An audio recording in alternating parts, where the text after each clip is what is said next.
Et le sentiment religieux en Chine? Ben, il n'y en a pas. J'explique toujours aux gens qui parlent avec beaucoup d'émotion, indignés d'ailleurs, que la religion en Chine est pourchassée, persécutée. Je leur dis laquelle?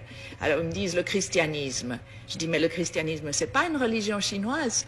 Le christianisme, le Christ, Jésus-Christ, cet homme si magnifique, si doux, si bon, a été envoyé en Chine dans une caisse d'opium. C'est comme ça qu'il nous est arrivé, avec le fusil d'un côté et l'opium de l'autre. Comment voulez-vous qu'on l'aime? Comment voulez-vous qu'on comprenne le christianisme? La première chose que les missionnaires faisaient quand ils étaient un peu casés, c'était durant les temps de famine et d'inondation, quand les pauvres paysans n'en pouvaient plus, de les convertir en leur donnant un bol de riz. Vous mangez, on vous baptise. Si vous ne voulez pas être baptisé, vous ne mangez pas. C'est ce qu'on appelait les chrétiens du riz. Comment voulez-vous qu'on aime ça? Et puis alors, ils achetaient à tour de bras des villages. L'Église catholique est devenue grand propriétaire terrien. C'est à elle qu'appartenaient à Shanghai tous les districts de prostituées. Comment voulez-vous qu'on respecte une église comme ça? Ça, c'est le christianisme. Et je ne parle pas du protestantisme, qui était tout aussi mauvais.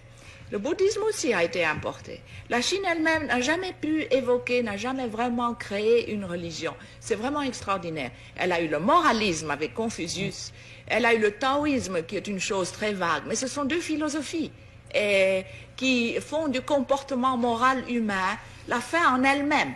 Il n'y a pas un ciel, il n'y a pas un paradis, il n'y a pas au-delà de la vie une vie meilleure. Ça s'arrête avec la mort.